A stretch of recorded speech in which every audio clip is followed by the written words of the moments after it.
الحمدللہ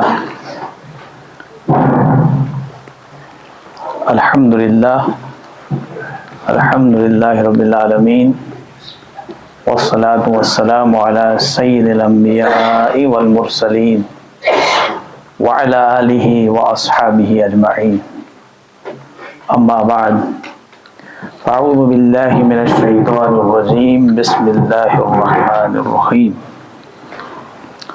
انہم فتیۃ آمنوا بربہم وزدناہم ہدی، صدق اللہ العظیم۔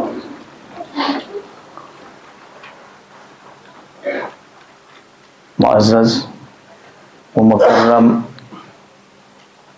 محترم عبدالحفیظ فرقان آبادی صاحب، محترم الیاس صاحب، محترم غلام قادر وانی صاحب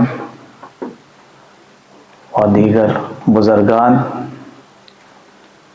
عزیز طلباء، عزیز بچوں، عزیز نوجوانوں، السلام علیکم ورحمۃ اللہ وبرکاتہ۔ مجھے آپ کے سامنے موضوع یوں دیا گیا ہے کہ نوجوانوں سے دور جدید کے حوالے سے، ماڈرن ٹائمز کے حوالے سے چند باتیں آپ سے کی جائیں۔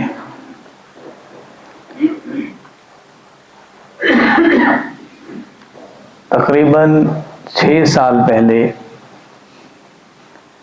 ایک مضمون میں نے لکھا تھا، نوجوانوں سے چند گزارشات، اور الحمدللہ کافی وہ پھیلا تھا۔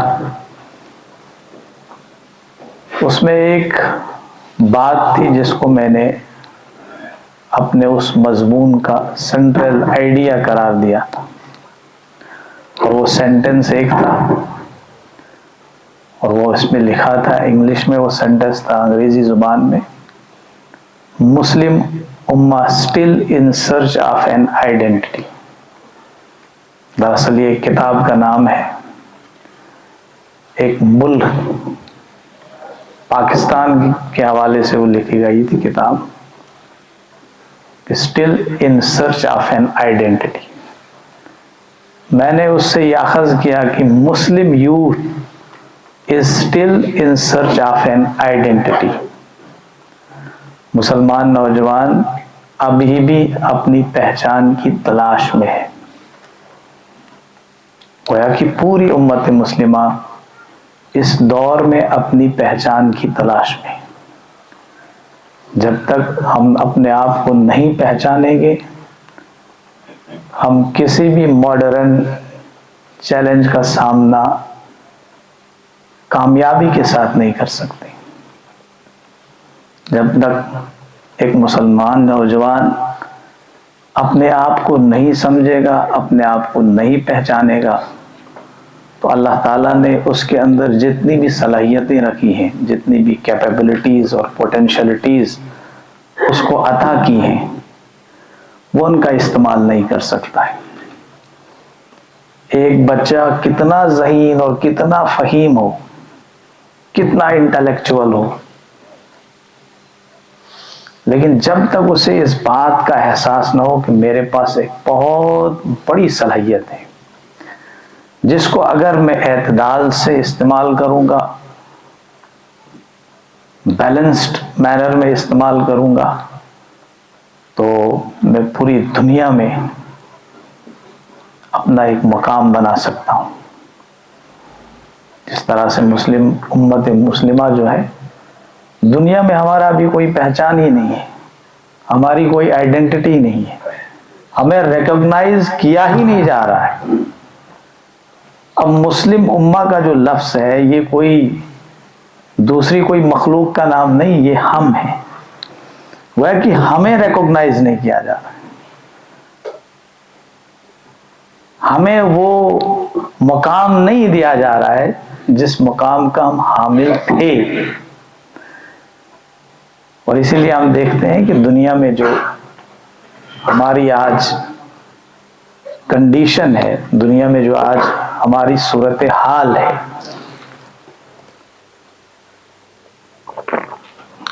وہ ہمارے سامنے ہے۔ تو اس مضمون میں میں نے چند مثالیں دی، وہ آپ کے سامنے میں رکھتا ہوں کہ اگر ہم میں سے ایک شخص کوئی یہاں سے امریکہ جاتا ہے اور اس کے پاس ڈالر ہے، دیا کسی نے، لیکن وہ امریکہ میں جا کر اس ڈالر کی اہمیت کو نہیں جانتا ہے، وہ سمجھتا ہے کہ بس میرے جیب میں ایک کاغذ کا ٹکڑا ہے بس، اور وہ اسے بوجھ سمجھ کر اسے ٹکڑے ٹکڑے کر دیتا ہے، پھینک دیتا ہے۔ اس کے نتیجے میں جن مشکلات کا سامنا اسے کرنا پڑے گا، وہاں پر کرنا پڑے گا کہ نہیں پڑے گا؟ اس کے پاس ڈالر نہیں ہے، وہاں پر اگر ٹیکسی پکڑنی ہے ڈالر کام آئے گا، وہاں پر کھانا پینا ہے ڈالر کام آئے گا، وہاں پر زندگی گزارنی ہے ڈالر کام آئے گا، کرنسی وہاں کی ہے۔ لیکن اس ڈالر کے ہوتے ہوئے اس ڈالر کا اس نے اس کو ضائع کر دیا۔ کیوں؟ وہ نہیں جانتا تھا کہ یہ ڈالر ہے اور اس ڈالر کی یہاں پر کتنی اہمیت ہے۔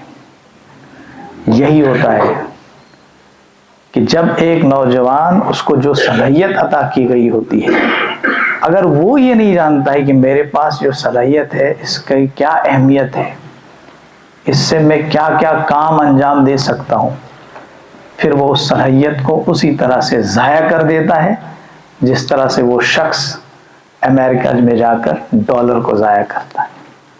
تو بنیادی کام ہر نوجوان کا یہ ہونا چاہیے کہ اپنے اندر جو چھپے ہوئے پوٹینشلز ہیں نا، ان کو جاننے کی ہم کوشش کریں، اپنے اندر چھپی ہوئی صلاحیتیں جو ہیں ان کو پہچاننے کی کوشش کریں۔ اور یہ پہچاننے کا عمل کوئی فوری نہیں ہے کہ آنن فانن آپ نے بس سمجھا میرے پاس یہ صلاحیت ہے، بس آپ نے کام شروع کر دیا، نہیں، ایک مسلسل کام کا نام ہے، مسلسل سعی کا نام ہے، مسلسل جد و جہد کا نام ہے۔ یہ ایسا نہیں ہے کہ بس آپ بیٹھے ایک بار آپ نے غور کیا، پھر آپ کو سال کے بعد یاد آئے گا کہ میں نے ایک بار غور کیا تھا، بس سال کے بعد اور غور کروں گا۔ اس طرح سے آپ اپنے اندر چھپے ہوئے پوٹینشل کو ڈسکور نہیں کر سکتے۔ تو اپنے آپ کو ڈسکور کرنا ہے، سیلف ڈسکوری جسے کہتے ہیں۔ جب آپ سیلف ڈسکوری کے عمل سے گزریں گے، انشاءاللہ تعالی آپ پھر پوری دنیا کو ایکسپلور کر پائیں گے، آپ پوری دنیا میں ایک مقام حاصل کر سکتے ہیں، اور آپ پوری دنیا میں جو بنیادی مقصد ہے کہ ہم نے اسلام کو پیش کرنا ہے، فَلْيُبَلِّغُ الشَّاهِدُ الْغَائِبُ، نبی اکرم صلی اللہ علیہ وسلم نے فرمایا۔ اور بہت ساری احادیث ہیں جس میں نبی، اور قرآن مجید ہے جس میں ہمارا بنیادی مقصد جو ہے وہ گیا کہ آلریڈی مقرر کیا گیا ہے، مقرر کیا گیا ہے، متعین شدہ ہے ہمارا مقصد، پھر اس مقصد کو ہم پورا کر سکتے ہیں۔ تو پہلا کام آپ کریں گے سیلف ڈسکوری۔ اب اس سیلف ڈسکوری کے لیے ہمیں کرنا کیا ہے، کس طرح سے ہم اپنے اندر چھپی ہوئی صلاحیتوں کو یہ ڈسکور کر سکتے ہیں، جان سکتے ہیں، پہچان سکتے ہیں اور ان کو استعمال میں لا سکتے ہیں۔ اکثر آپ نے دیکھا ہوگا اور سنتے بھی ہیں، اور میں محترم عبدالحفیظ فرقان آبادی صاحب کا دروس بھی آپ سنتے ہیں، ان سے بات بھی ہوئی تھی۔ انہوں نے اپنے جو دروس کا سلسلہ شروع کیا ہے اس میں ایک روحانیت کا کانسیپٹ ہے، اسپرچویلٹی کا کانسیپٹ ہے، کہ جب تک اسپرچول طور پر ہم مضبوط نہ ہو تب تک یہ امت مسلمہ آگے نہیں بڑھ سکتی۔ تو سیلف ڈسکوری کے لیے پہلا سٹیپ ہے کہ آپ اسپرچولی تھوڑا اپنے آپ کو ایکسائٹ کرنے کی کوشش کریں، کیونکہ ہمارے لیے اللہ تعالیٰ نے جو ضابطہ بنایا ہے وہ ٹوٹلی منفرد ہے. ہماری کامیابی کے اصول اور ضوابط جو ہیں وہ مختلف ہیں دنیا کی دیگر اقوام سے، اگرچہ کہ کچھ اشتراک بھی پایا جاتا ہے، کچھ چیزیں کامن ہیں ہم میں اور غیر مسلموں میں، دیگر غیر اقوام میں، لیکن ہماری کامیابی کا جو اصول ہے اللہ کے ہاں وہ ٹوٹلی ڈیفرنٹ ہے.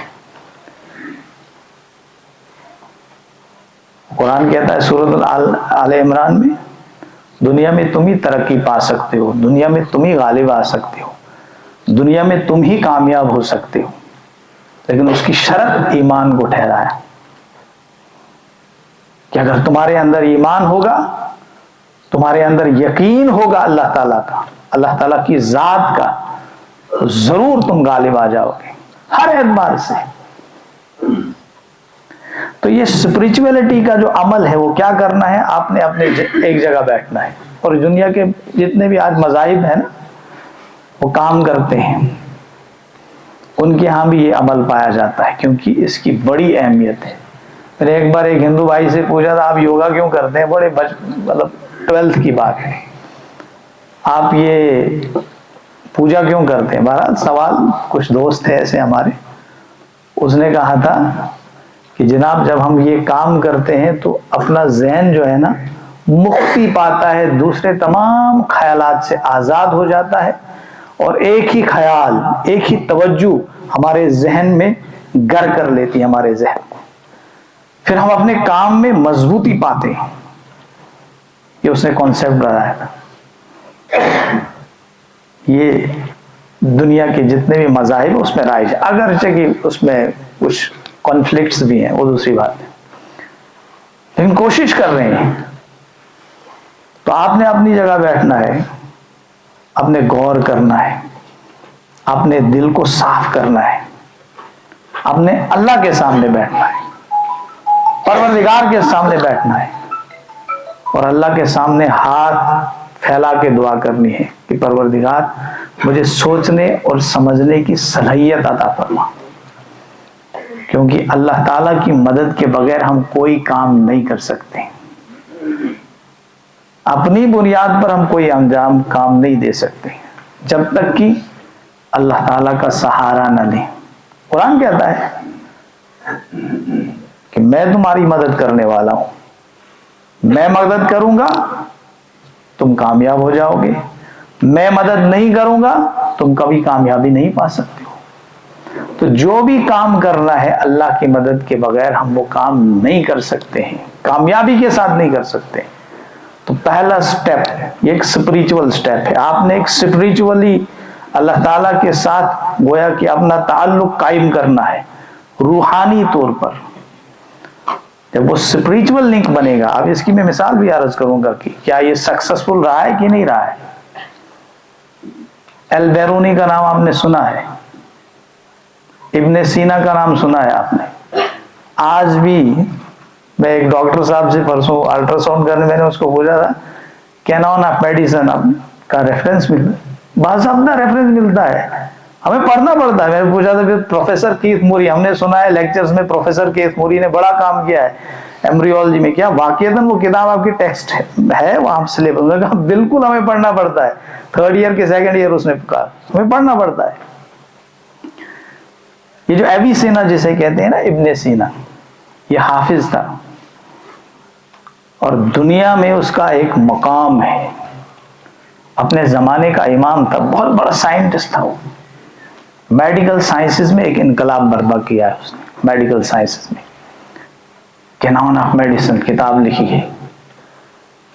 اس کا کیا کام ہوتا تھا، اس کی بایوگرافی میں لکھا ہے کہ جب اسے کوئی مسئلہ سمجھ نہیں آتا تھا یہ مسجد میں جاتا تھا، باوضو وضو بناتا تھا، 2 رکعت نفل پڑھتا تھا، پھر اللہ سے دعا کرتا تھا کہ پروردگار یہ مسئلہ مجھے سکھا دے، اور اسے وہ مسئلہ سمجھ میں آ جاتا تھا. اس مسئلے کا جو بھی کوئی کنفیوژن تھی اسے وہ سمجھ میں آ جاتی.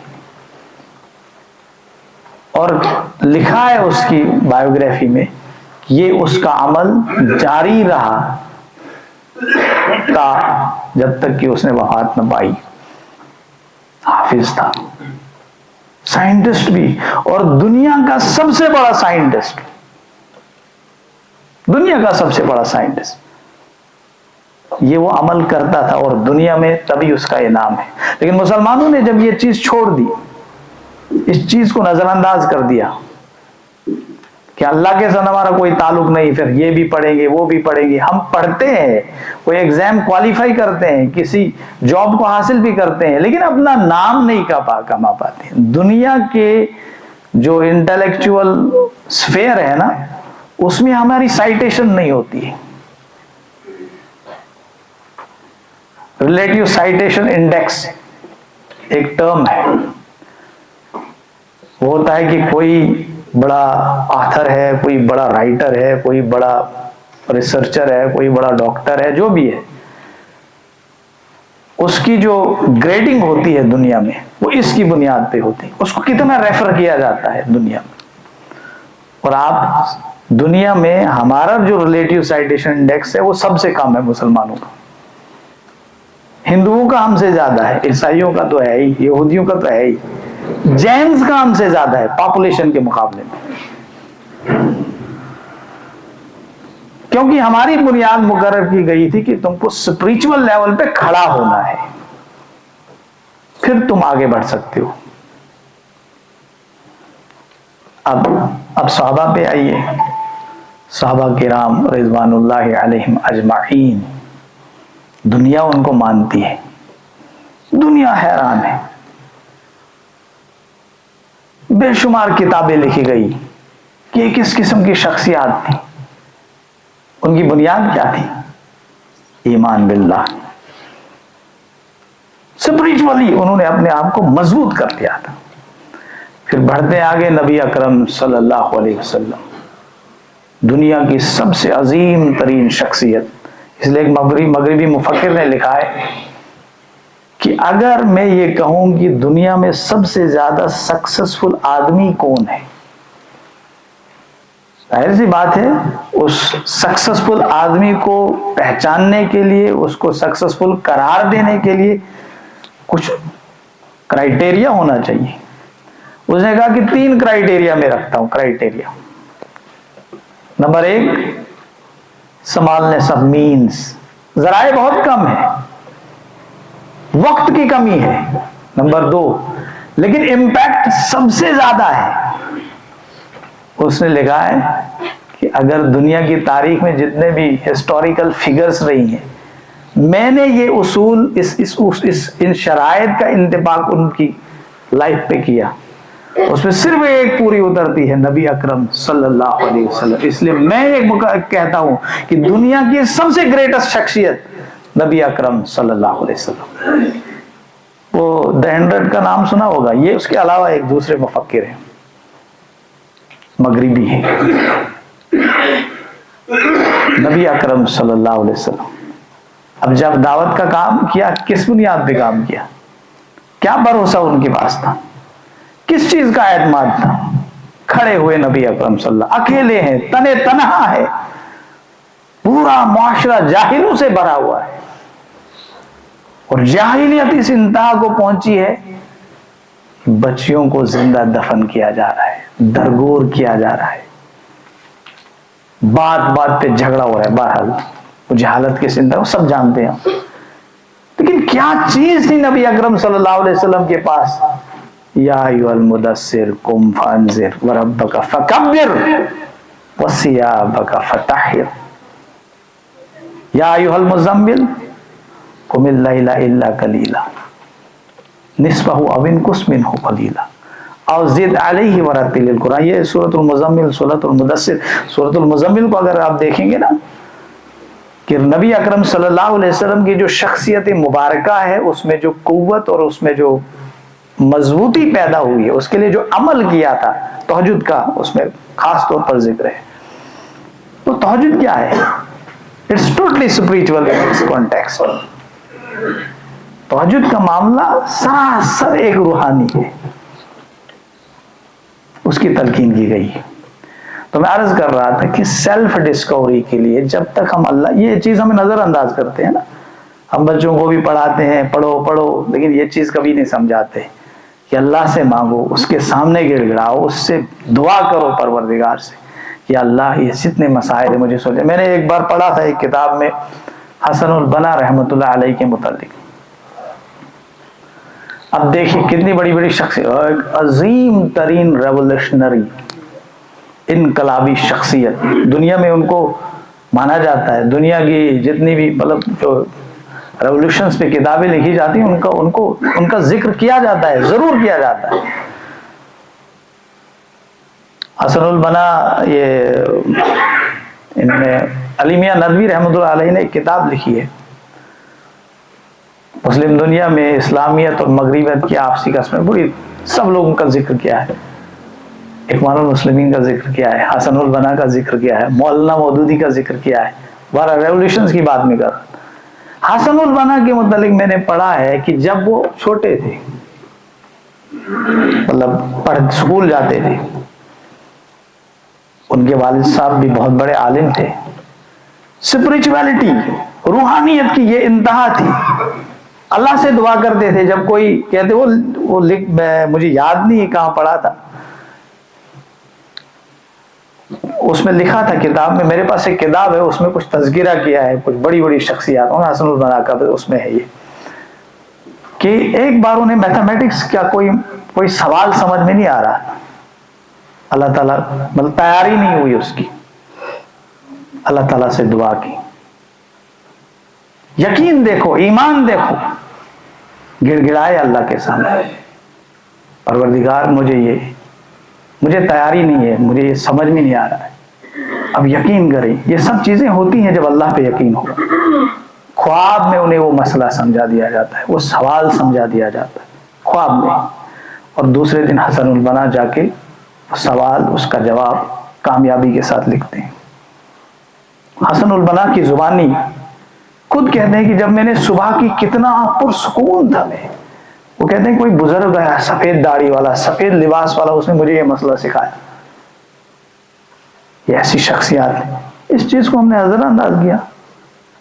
کیسے سائنس سمجھ سکتے ہیں مسلمان؟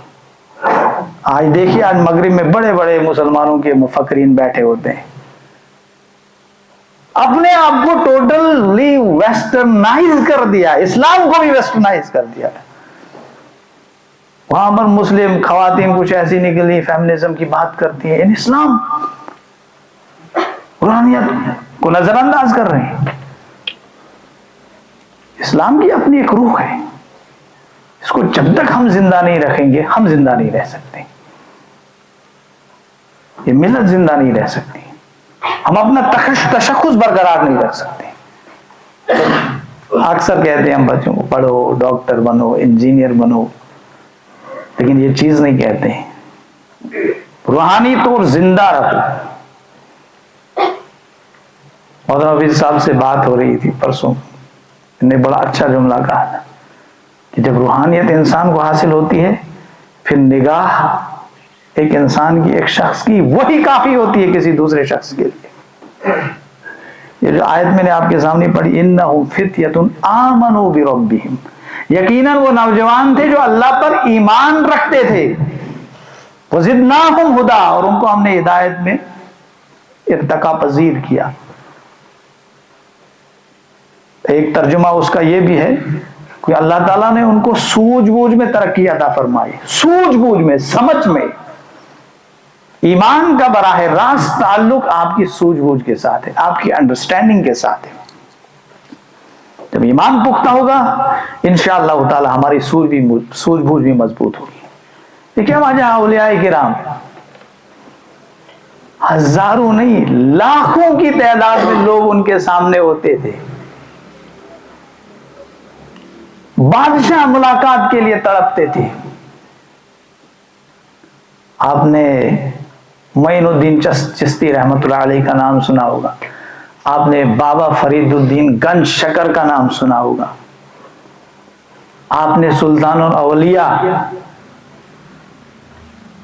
کا نام کیا تھا، نظام الدین اولیاء رحمۃ اللہ علیہ کا نام سنا ہوگا، دلی کے نظام الدین مرکز نام سنا ہے آپ نے۔ بادشاہ تڑپتے تھے، فیروز شاہ تغلق تڑپتا تھا کہ ملاقات کے لیے آؤں۔ وہ کیا چیز تھی ان کے پاس؟ دنیا کے بڑے بڑے لوگ ان کے پاس ان کو دیکھنے کے لیے تڑپتے تھے. کہتے ہیں کہ معین الدین چشتی رحمۃ اللہ علیہ کے شاگرد تھے بابا فرید الدین گنج شک. ان کو بھیجا انہوں نے اجمیر سے دلی میں اسی کام کے لیے. ہزاروں کا مجموعہ ہوتے تھے, لوگ بیٹھتے تھے. وہاں ایک دوسرے معاصر عالم تھے, انہیں تھوڑا دل میں رنجش ہو گئی کہ اب میرا مقام ہی نہیں ہے, لوگ میرے پاس آ ہی نہیں رہے ہیں. سارے لوگ ان کے پاس جاتے ہیں, ہزاروں کا مجموعہ ان کے ہاں جمع ہو جاتا ہے. تو تھوڑا وہاں ادھر ادھر سے کچھ مخالفت کرنے لگے, اور جب انہوں نے سنا تو بڑے رنجیدہ ہو گئے اور دلی چھوڑنے کی بات کی. کہا کہ اب میرا دل یہیں نہیں لگتا, میں یہاں سے چلے جاؤں گا. چل پڑے. لوگوں کو معلوم ہوا, ہزاروں نہیں لاکھوں کی تعداد میں لوگ گھروں سے باہر نکل آئے, رونے لگے. جہاں وہ قدم ڈالتے تھے اس مٹی کو اٹھانے لگے کہ نہیں, اللہ کے لیے مت جاؤ یہاں سے. چلے گئے. معین الدین چشتی رحمۃ اللہ کو جب یہ سارا ماجرا معلوم ہوتا ہے پھر واپس کر دیا. یہ کیا چیز تھی؟ اہمیت. کیوں اتنی زیادہ اہمیت تھی؟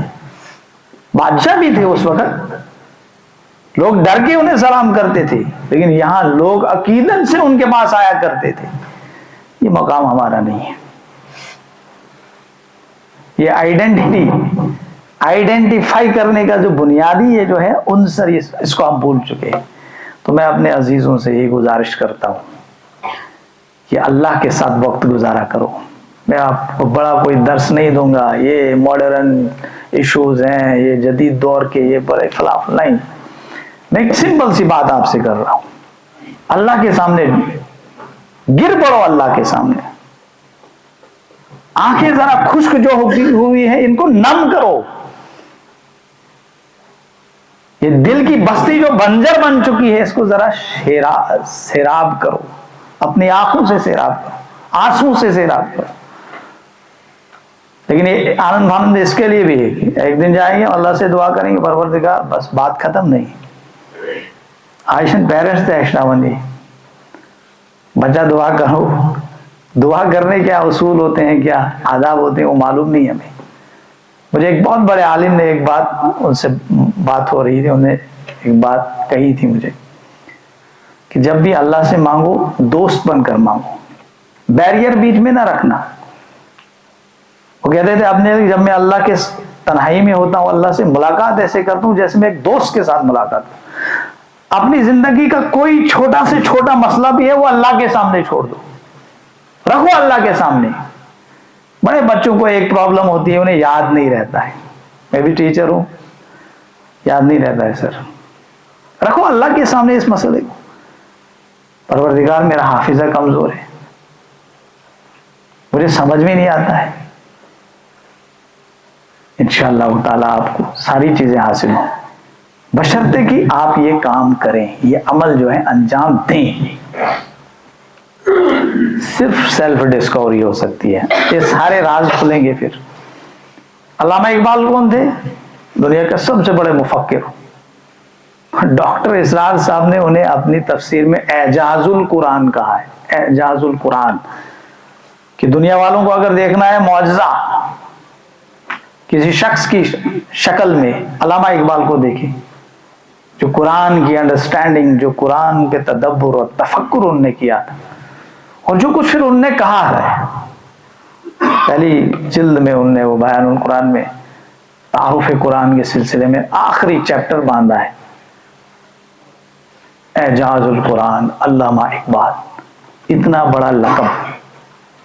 ایک دوسری کتاب لکھی ہے ہم اور علامہ اقبال. مفکر تھے نا, کیسے مفکر بنے؟ واقعہ ہم سب نے سنا ہوگا, مشہور واقعہ, قرآن کی وجہ سے بنے, تہجد کی وجہ سے بنے. ایک کتاب میں نے پڑھی تھی پیام اقبال, اس میں اقبال خود تذکرہ کرتے ہیں, تہجد کا تذکرہ کرتے ہیں کہ جب میں لندن میں گیا, لندن میں مجھ سے تہجد نہیں چھوٹا. وہ ایک شعر بھی ہے شاید اس پہ، نہ چھوٹے لندن میں مجھ سے آداب سحر گاہی. اس سحر گاہی، صبح کی نماز سے پہلے جاگنا، پھر اللہ کے سامنے گڑ گڑانا، اللہ سے دعائیں کرنا. نوجوانوں اس چیز کو ہم نے چھوڑ دیا ہے. دیٹس دا ریزن ہم ہر جگہ پر پیچھے ہیں. امت مسلمہ آج جو ہماری سوسائٹی کا حال ہے، ابھی کوئی نوجوان مجھے بتا رہا تھا، ناقابل تذکرہ واقعات، ناقابل تذکرہ واقعات، اتنی گھناؤنی حرکات ہماری سوسائٹی میں ہو رہی ہیں. جس بحران کا شکار ہماری سوسائٹی ہو چکی ہے، صرف مس ہی نہیں ہے، دنیا کہاں سے کہاں پہنچ گئی اور ہم موبائل کے اندر زندگی گزار رہے ہیں. ہم فیس بک کے اندر زندگی گزار رہے ہیں، ہم انسٹاگرام کے اندر زندگی گزار رہے ہیں.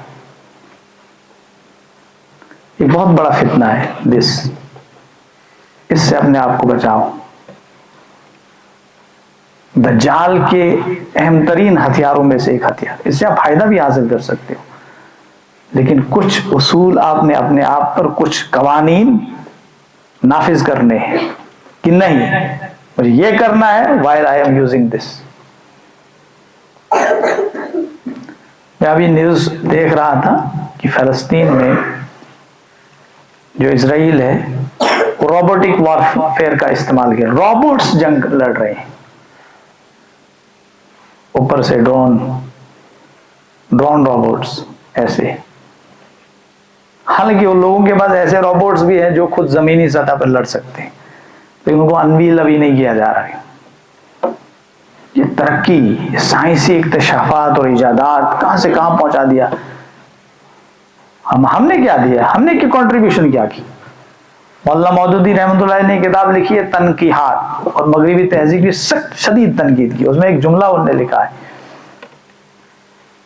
مسلمان زوال پذیر کیوں ہوئے، اس کی وجہ کیا ہے. انہوں نے لکھا ہے کہ جو ہمارے اسلاف نے کام کیا تھا، البورینی، امام غزالی، امام ابن تیمیہ، ابن خلدون وغیرہ وغیرہ، جتنے بھی مفکرین یا ائمہ تھے فی العلوم، قانون میں، طب میں جو کام کیا، ابن الہیثم، امام بخاری نے، امام شافعی نے، امام ابو حنیفہ رحمۃ اللہ علیہ نے، ویسٹ ان کو ریکوگنائز کر رہی ہے. ویسٹ جیسے مولانا مودودی کے متعلق ہے، کیمبرج یونیورسٹی میں ان کی کتابوں کو پڑھایا جاتا ہے، ریسرچ کے طور پر لیا جاتا ہے.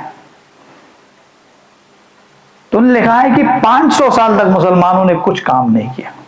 مادی اعتبار سے بھی ہم گراوٹ کا شکار تھے، روحانی طور سے بھی گراوٹ کا شکار تھے. کچھ متفرق طور پر روحانیت کے کچھ میناریں موجود تھے، یہ وہی اولیاء کرام کی، جس کی وجہ سے ہماری جو ہے ہم بچے رہے. کہتے ہیں 500 سال تک ہم نے 500 سال تک بستر بچھایا تھا ہمارے اسلاف نے، مسلمان اس پہ سوئے ہوئے تھے. اور جب یہ کولونیلزم کا دور شروع ہوا، انگریزوں نے انہی 500 سالوں میں محنت کی، مسلمانوں سے وہ ساری چیزیں لے لی، اپنی لائبریریز میں چھپا دی، برلن میں جا کے وغیرہ وغیرہ. آپ کو معلوم ہے دنیا کی سب سے حدیث کی پہلی کتاب after the span of 1300 years, 1300 سال کے بعد ڈاکٹر حمید اللہ صاحب نے برلن کی یونیورسٹی سے اس کو نکالا. اب یہاں سے اندازہ کریں وہ کتنے محنت کب سے کر رہے تھے. ان 500 سال ناپائید ہو چکی تھی، پتہ ہی نہیں تھا کہاں گئی وہ کتاب. تو ڈاکٹر حمید اللہ صاحب نے اس کو لکھا بھی اس کتاب کو. اور مولانا مودودی لکھتے ہیں کہ 500 سال تک سوئے تھے.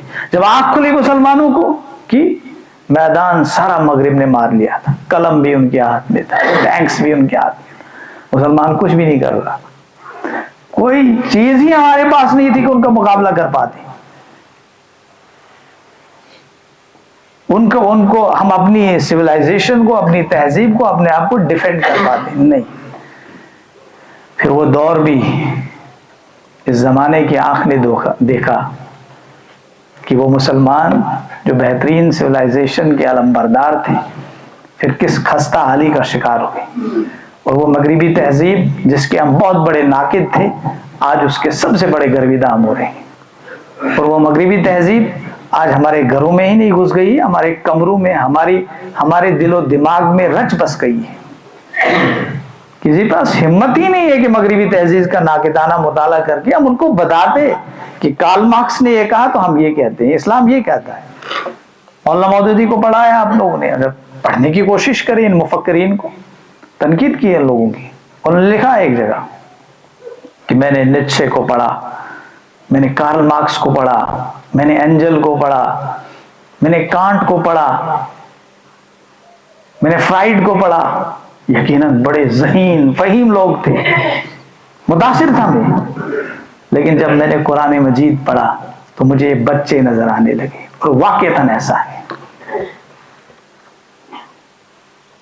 اپنے آپ کو پہچانا، اب ہمارے پاس کیا چیز ہے جو ہمیں آگے بڑھائے گی؟ سیلف ڈسکوری کی بات، قرآن تھامو، قرآن پکڑو، اپنا ٹائم ٹیبل ایسے اس کو مینیج کرو کہ قرآن مجید کہیں چھوٹ نہ جائے۔ کبھی یہ نہ کرنا کہ زیادہ امپورٹنس آپ فزکس کو دو گے، کیمسٹری کو دو گے، قرآن کو ثانوی رکھو گے، کامیاب نہیں ہو سکتے ہیں۔ سیلف کنٹینٹمنٹ کبھی حاصل نہیں ہو سکتی ہے۔ جاب مل سکتی ہے، سیٹسفیکشن کبھی نہیں ملے گی، پیس آف مائنڈ اینڈ سول کبھی نہیں ملے گا۔ یہ لکھ کے لے آپ قرآن کو آپ پرائمری رکھیں گے، پھر یا اللہ کمپلیکس سسٹم ہے، کمپلیکس مسائل ہے، پیچیدگیاں ہے، علوم کی بھرمار ہے، کچھ سمجھ میں نہیں آ رہا ہے، کچھ تو کرنا ہے، انکم کے سورسز نہیں ہے، ایسی بات، پڑھنا ہے، جاب حاصل کرنی ہے، اب پڑھ رہے ہیں آپ اس کو۔ قرآن کی بنیاد پہ آپ ایک تھیوری پروپونڈ کر سکتے ہیں، قرآن کی بنیاد پہ آپ کوئی نظریہ پیش کر سکتے ہیں۔ بہت کم لوگ رہے جنہوں نے وہ نظریات، مسلمانوں میں سے، پوری دنیا میں دوسرے نمبر پر پاپولیشن ہماری ہے، اور بڑے بڑے ایکسپرٹس کا ماننا ہے کہ 2050 تک، 2050 تک مسلمانوں کی آبادی عیسائیوں سے زیادہ ہو جائے گی۔ لیکن دنیا کے علوم میں ہمارا کنٹریبیوشن کیا ہے؟ جتنے بھی مسلمان ممالک ہیں اور جتنے وہ جریدے شائع کرتے ہیں، ریسرچ جرنلز، اس سے زیادہ کیمبرج یونیورسٹی جو ہے اینولی ریسرچ جرنل شائع کرتی ہے، اس سے زیادہ کیمبرج یونیورسٹی سنگل۔ اب ہو سکتا بڑا ہوگا کچھ، یہ بہت 3-4 سال پہلے کی میں بات کر رہا ہوں، تب یہ لکھا تھا۔ یہ ہمارا معیار ہے، اور ہمارے ہاں پی ایچ ڈیز ہوتے بھی ہیں نا، یا بڑے رائٹرز بھی ہوتے ہیں، یا کچھ بھی ہوتے ہیں، ہمارا معاملہ ہوتا ہے نقل کر کے لکھتے ہیں، کوئی انڈیپینڈنٹ تھنکنگ کا معاملہ ہمارے پاس ہے ہی نہیں کہ ہم جس کو کہتے ہیں، بہرحال مولانا مودودی نے لکھا ہے اجتہاد کی صلاحیت سے آری امت، انڈیپینڈنٹ تھنکنگ، لیکن اس کے لیے بڑا محنت، قرآن پہ گواسی، قرآن میں گہرائی سے اتر کر اس کا مطالعہ کرنا، اس کو پڑھنا، اس کو سمجھنا۔ ایک سوال کسی عالم سے کسی نے کیا تھا، اب آپ سوال کر سکتے ہیں کہ ہاؤ قرآن، ہم کہتے ہیں سبھی قرآن ہی ہے جو ہر ایک دور کا ساتھ دیتا ہے، کیسے؟ کوئی ثبوت ہے ہمارے پاس کہ ہم کہہ سکتے ہیں کہ قرآن ہی واقعتاً ایسی کتاب ہے جو ہر دور میں لوگوں کا ساتھ دے سکتی ہے، لوگوں کے مسائل کا حل ان کے سامنے رکھ سکتی ہے؟ اب یہ معجزہ سے کم کیا بات نہیں ہے، اور قرآن بھی کہتا ہے اس کی وَلَقَدْ أَنزَلْنَا الْقُرْآنَ لِلذِّكْرِ فَهَلْ مِن مُدَّكِرٍ، جی وَلَقَدْ يَسَّرْنَا الْقُرْآنَ لِلذِّكْرِ فَهَلْ مِن مُدَّكِرٍ، ہم نے قرآن کو آسان کیا ہے یاد دہانی کے لیے۔ یسرنا القرآن، کتنا علوم انتہا، ترقی کی انتہا کو پہنچے، کتنا انسان کی ذہنی سطح بلند ہو جائے.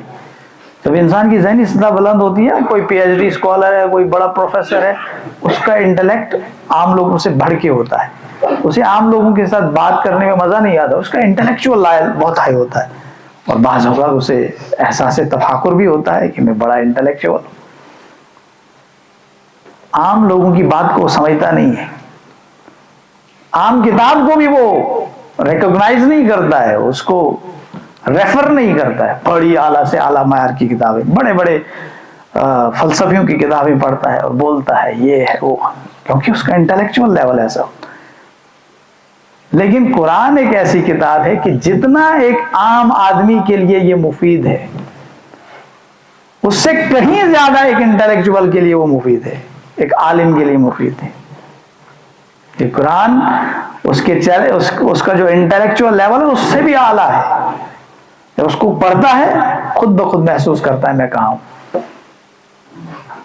بے شمار مثالیں ایسی ہیں کہ وہ لوگ جو قرآن سے دور تھے، پھر قرآن کے قریب گئے اور دیکھا، قرآن کو کھولا، قرآن میں جھانکا، انہیں اپنی تصویر اور اپنے انٹلیکچوئل لیول حقیر معلوم ہونے لگا.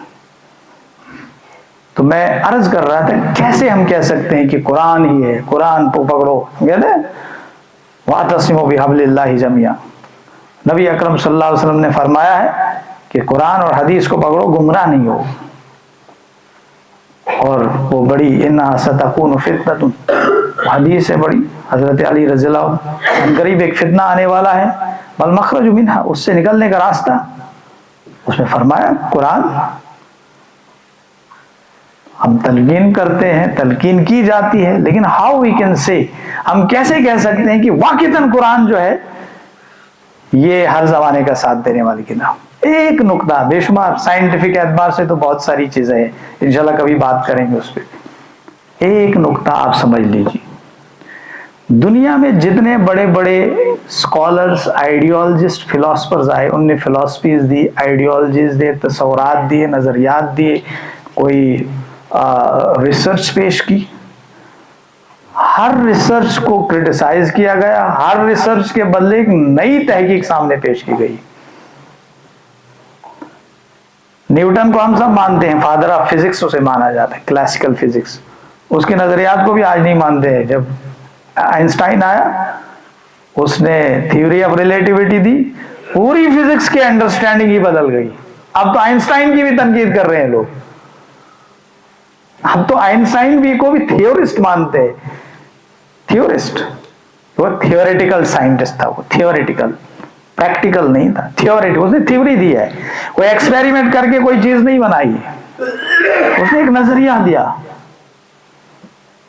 میٹر اور انرجی کا کانسیپٹ، اس کو بھی تنقید کیا جا رہا ہے. ڈارک میٹر کا کانسیپٹ ہے وغیرہ وغیرہ، تنقید کی جا رہی ہے کہ جناب نہیں، اب نہیں چلیں گے آپ کے تصورات میں. گویا کہنے کا مطلب ہے کہ اگر بڑے سے بڑا کوئی اسکالر آتا ہے، وہ کوئی بات کرتا ہے، اس کو بھی رد کیا جاتا ہے.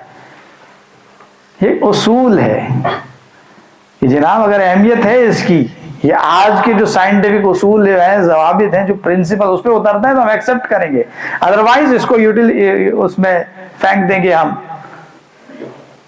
ردیف ٹوکری میں. لیکن قرآن مجید ایسی کتاب ہے کہ آج تک کوئی یہ نہ کہہ سکا، جو اٹھے بھی ماننے پر مجبور ہوئے کہ نہیں جناب یہ کتاب ہے، ہمارا ساتھ نہیں دیتی ہے، زمانے کے مسائل کا حل نہیں بتاتی ہے، نہیں اس لیے ہم اس کو نہیں مانیں گے. واحد ایک قرآن مجید ہے، 1400 سال سے اسی صورت میں، اسی ٹیکسٹ میں، اسی فہم میں، مفہوم میں دنیا کے سامنے اب بھی موجود ہے. کوئی دوسری ریلیجیس بک کسی نے نہیں بنائی کہ کہا کہ یہ ریلیجیس بک جو ہے یہ اس کا مقابلہ کر رہی ہے کہ اب اس کی جو ورلڈ جو ہے نا، بہرحال ریلیجن کا کانسیپٹ ان کے ہاں مغربی جو افکار اور نظریات کی روشنی میں، ریلیجن کا کانسیپٹ پرائیویٹ افیئر آف مین. اور ریلیجن کا ریلیجیس بک ہے، گیتا از اے ریلیجیس بک وغیرہ وغیرہ، بائبل از اے ریلیجیس بک وغیرہ. لیکن کوئی ایسی ریلیجیس بک کسی آدمی نے نہیں بنائی کہ کہا کہ نہیں جناب اب ہم کو اس کو نہیں ماننا پڑے گا. اب یہ کوئی نہیں کہہ سکا. بڑے لوگ آئے، ابن المقفع ایک عربی دان تھا بہت بڑا، عربی جانتا تھا، بہت بڑا عربی زبان اور ماہر لسانیات تھا. تو ایک عیسائی تھا، وہ اس بستی میں اسلام پھیلنے لگا. وہ سب لوگ اٹھے، انہیں کہا جناب کہ اس کلام کی وجہ سے ہماری بستیاں جو ہے وہ ارتداد کا شکار ہو رہی ہیں، کسی شخص کو کھڑا کرو. وہ بڑے بڑے لوگ اس کے اٹھے، کسی شخص کو کھڑا کرو جو اس قرآن کے مقابلے میں کوئی کتاب تیار کرے. تو نے کہا کہ اس کے لیے تو پھر ماہر کوئی لسانیات عربی زبان کا بڑا ماہر ہونا چاہیے. کہ ابن المقفع ہے. تو ابن المقفع کو جو ہے وہ تیار کیا گیا. وہ بڑے بڑے لوگ جو ہے وہ گئے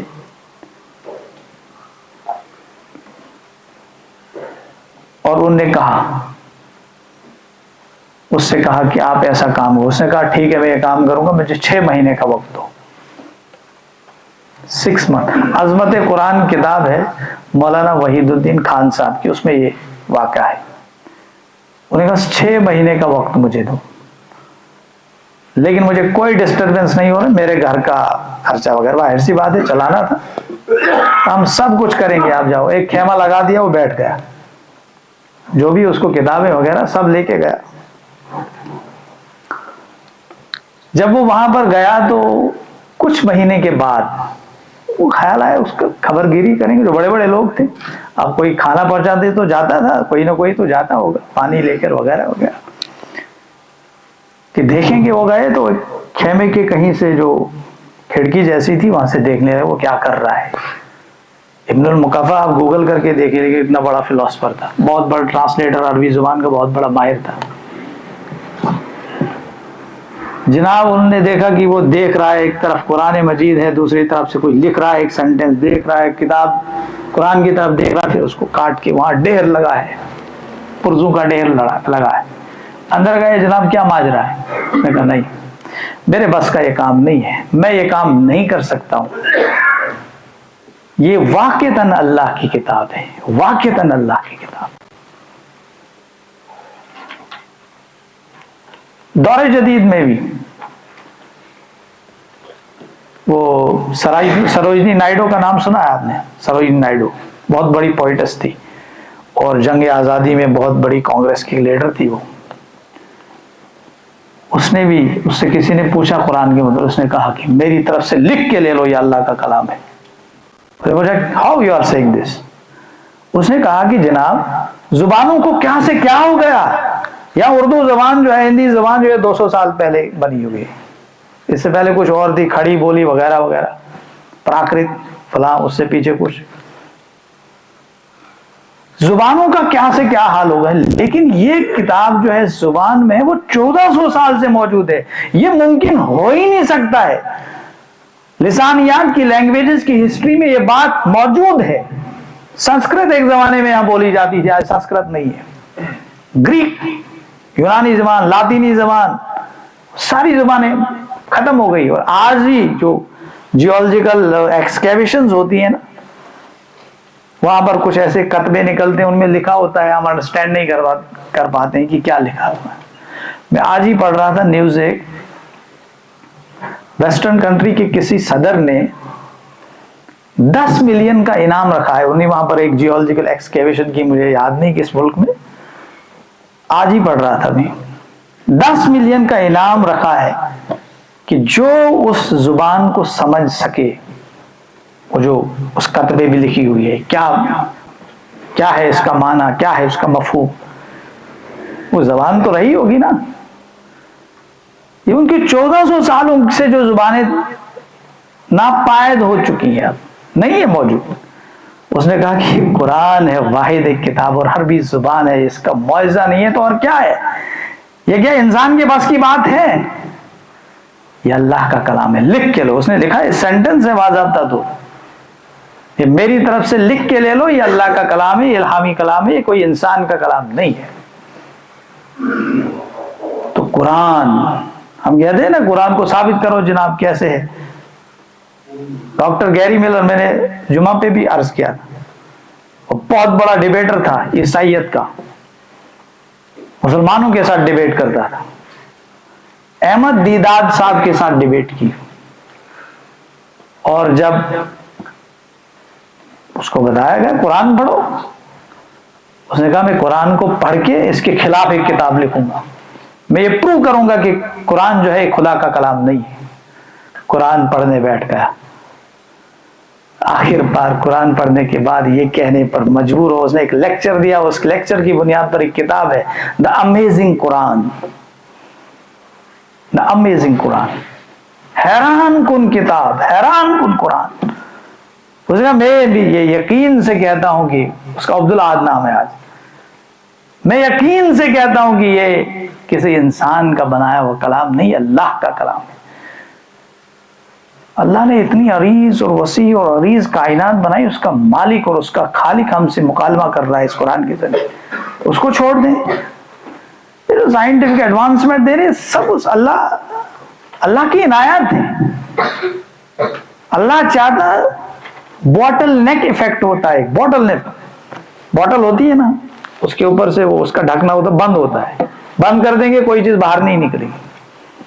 اللہ چاہے گا تو وہی بوٹل نیک ایفیکٹ پیدا کر سکتا ہے، کچھ نہیں نکلے گا انسان کے دماغ سے، رک جائے گی ساری ایڈوانسمنٹ اور جو انسان نے ترقی کی رک جائے گی سب، لیکن یہ اللہ کی عنایات ہوتی ہے۔ اب وہ نیوٹن بیٹھا تھا، اس نے کہا گریویٹیشن کا کانسیپٹ کس نے دیا اسے؟ یہ سب اللہ کی طرف سے الہامات ہوتے ہیں، کسی کو بھی مل سکتے ہیں۔ اور میں نے کہیں پڑھا ہے ایک جگہ، اس پہ پڑھا ہے سیرت النبی صلی اللہ علیہ وسلم، علامہ شبلی نعمانی اور سید سلیمان ندوی رحمۃ اللہ علیہ نے لکھی ہے، وہ 3 جلدوں میں، اس میں دوسری جلد آپ کو دیکھیں علم کلام میں پڑھی ہے، اس میں لکھا ہے، اس نے کہا کہ جو سائنٹیفک ایڈوانسمنٹ ہوئی ان کی بھی بنیاد الہام پہ ہے۔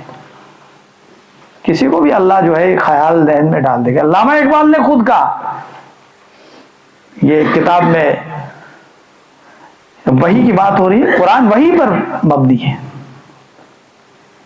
ایک پروفیسر تھے، پرنسپل تھے کسی کالج کے یہاں لاہور میں، ڈاکٹر اسار صاحب نے لکھا ہے، کہتے ہیں کہ علامہ اقبال سے اس نے ایک سوال کیا کہ آپ اتنے بڑے فلسفی ہو، اتنے بڑے مفکر ہو، آپ بھی مانتے ہو کہ قرآن اللہ کی کتاب ہے؟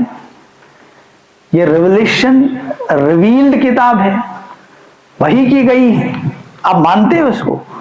کہتے ہیں کہ علامہ اقبال نے مسکرایا، جناب اب وہ تو ریولیشن کو نہیں مانتے ہی نہیں، وہ وحی کو تو مانتے نہیں کہ اللہ بھی الہام کرتا ہے، اللہ کی طرف سے بھی فرشتہ اترتا ہے اور یہ کلام، وہ تو اس بات سے اختلاف کرتے، کیونکہ میٹیریل سائنسز نے یہ نقطۂ نظر بھی دلوں میں بٹھا دیا کہ جو چیز نظر آئے گی اسی کو مانو، جناب اس سے پرے جو چیز ہے میٹا فزکس اس کو نہیں ماننا ہمیں۔ آج مان رہے ہیں، کچھ لوگ مان رہے ہیں، وہ ضرورت محسوس ہو رہی کہ آپ نہیں مانیں گے، یہ جو اسکیم ہے نا پوری یونیورس کو، یہ سمجھ میں نہیں آئے گی، سمجھنے کے لیے اس کو پکڑنا ہے، کوئی نہ کوئی ایسی طاقت پکڑنی ہے جو اس پورے سسٹم کو کنٹرول کرے، ادروائز سرا نہیں مل رہا ہے۔ ایک چیز ہے، پھر اس کے پیچھے ایک سوال کھڑا ہوتا ہے، جناب اس کے پیچھے کیا ہے؟ اس کے پیچھے تو مر جائیں گے سوچ سوچ کے۔ کیا مانتے ہیں آپ؟ علامہ اقبال نے مسکرا کے کہا کہ جناب اس میں بڑی بات کیا ہے، یہ ریولیشن کا معاملہ جو میرے ساتھ بھی ہوتا ہے، میں جو شعر کہتا ہوں وہ مجھ پہ اترتے ہیں، نازل ہوتے ہیں، الہام ہوتے ہیں، میں ہزارہا کوشش کروں گا ایک شعر کے کسی جملہ ہی کہتے ہیں اس کو بدلنے کی، نہیں بدل سکتا ہوں۔ یہ قرآن وہ کتاب ہے، اس قرآن کو ہم نے اہمیت ہی نہیں دی، ہمارا نوجوان اس قرآن کو پڑھتا ہی نہیں ہے۔ واللہ اگر آپ قرآن کو اس نیت سے پڑھیں گے، آنکھوں کے آنسوں سے پڑھیں گے، پھر آپ نے عربی زبان کو بھی سمجھنا۔ وقت ہو گیا، تو یہ چند باتیں میں نے آپ کے سامنے رکھی کہ آپ نے اپنے آپ کو سمجھنا ہے، پہچاننا ہے۔ سیلف ڈسکوری ہماری دنیاوی ترقی اور روحانی ترقی کے لیے بہت ضروری ہے۔ اسپریچول کنیکشن اللہ تعالیٰ کے ساتھ، اللہ کی کتاب کے ساتھ جب تک نہیں ہوگا آگے نہیں بڑھیں گے۔ جاب مل سکتی ہے، کامیاب نہیں کہلائے جا سکتے ہو، خوشحال تم کہلائے جا سکتے ہو، ترقی یافتہ نہیں مانے جاؤ گے۔ تو اگر ہمیں آگے بڑھنا ہے قرآن کو تھامنا ہے، قرآن کو تھامیں آگے بڑھیں۔ وآخر الدعوانا ان الحمد للہ رب العالمین۔